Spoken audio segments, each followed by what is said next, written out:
Assalamualaikum warahmatullahi wabarakatuh. Bertemu lagi dengan saya Febiola Febriani dengan NIM 2130110021 dari jurusan Tadris Kimia Fakultas Tarbiyah dan Ilmu Keguruan Universitas Islam Negeri Mahmud Yunus Batu Sangkar. Baiklah teman-teman, pada kesempatan kali ini kita akan membahas tentang praktikum biokimia yang berjudul Salivah. Adapun tujuan praktikum ini yaitu yang pertama, mengidentifikasi salivah secara kualitatif, dan yang kedua, mengetahui proses hidrolisis pati oleh salivah. Baiklah, kita masuk kepada landasan teorinya. Salivah diekresikan oleh 3 pasang kelenjar salivah, yaitu parotise, submaxillaris, dan sublingualis. Salivah terdiri dari kira-kira 99,5% cairan dan 0,05% berupa benda padat.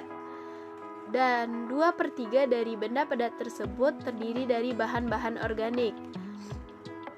Pertama yaitu pitialin atau amilase dan mucin, sedangkan benda padat lainnya adalah ion-ion anorganik seperti SO4, PO43, HCO3, Cl-, Ca+2, Mg+, dan Na+, dan K+.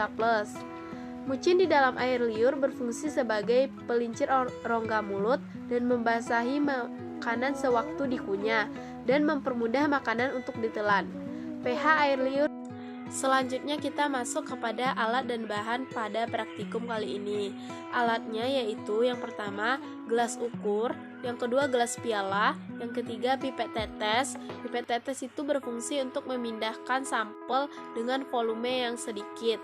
Yang selanjutnya bunsen, kaki 3, kawat kasa, tabung reaksi untuk mereaksikan suatu sampel, dan rak tabung reaksi untuk tempat tabung reaksi diletakkan, persoalan tetes, dan termometer. Sedangkan bahan yang digunakan pada praktikum kali ini yaitu pertama itu kertas lakmus merah dan biru, itu untuk menentukan apakah dia asam atau basa. Selanjutnya indikator universal, itu menentukan pH dari salivah tersebut.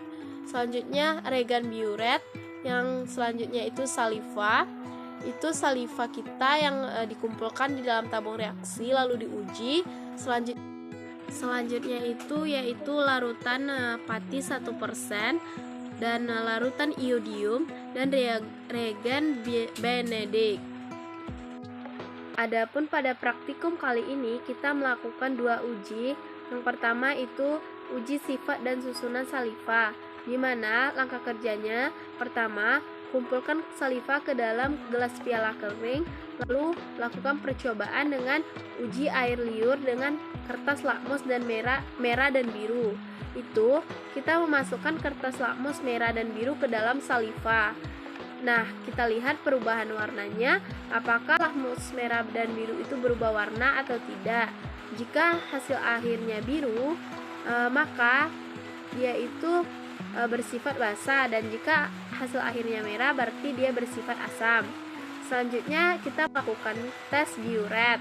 Nah, tes yang kedua yaitu hidrolisis pati atau amilum oleh salivah. Cara kerjanya pertama, masukkan 2 ml salivah ke dalam 10.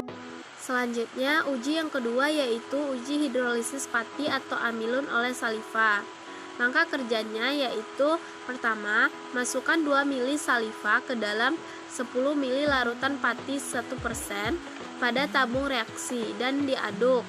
Lalu kemudian tempatkan dalam penangas air yang bersuhu 37 derajat Celcius dalam setiap waktu selang 1 menit. Pindahkan 1 tetes ke persolin tetes serta ditetesi larutan iodium. Setelah itu setelah tidak terjadi perubahan warna, maka pengujian itu dihentikan. Tambahkan reagen Benedict ke masing-masing larutan ke persoalan tetes, lalu amati apa yang terjadi.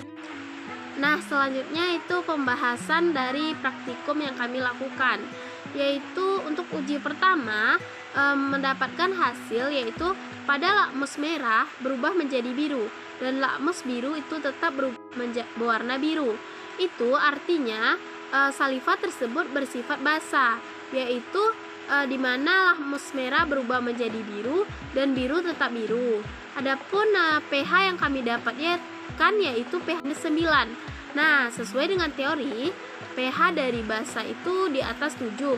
Berarti praktikum memang mendapatkan hasil bahwa saliva tersebut bersifat basah, yaitu pH 9 dengan lakmus hasil akhirnya biru. Nah, jika menurut teori itu pH-nya 9 artinya bersifat basah dan kertas lakmus berubah, maka praktikum ini sesuai dengan teori bahwa untuk uji hidrolisis pati yang kami dapatkan, rata-rata saliva normal itu berkisar 0,3 ml per menit, itu sedangkan pada individu yang tidak normal dapat berkisar antara 0,1 sampai 0,5 ml per menit pada pengukuran pH saliva tanpa menggunakan simulasi. Jadi, kesimpulan yang kami ambil dari praktikum kali ini yaitu bahwa orang normal itu salivanya berkisar antara 0,3 ml per menit, sedangkan pada individu yang tidak normal itu berkisar antara 0,1 sampai 0,5 per menit pada pengukuran pH saliva tanpa menggunakan simulasi. Nah, kesimpulan selanjutnya yaitu pH yang kami dapatkan dari susunan saliva tersebut yaitu 9 dan warna lakmusnya yaitu akhirnya biru, merah menjadi biru dan biru tetap biru.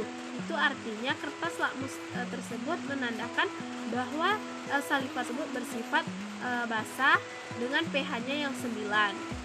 Baiklah teman-teman, sampai di sini dulu pembahasan kita tentang praktikum biokimia saliva. Terima kasih atas segala perhatiannya. Mohon maaf jika terjadi kesalahan kata. Assalamualaikum warahmatullahi wabarakatuh.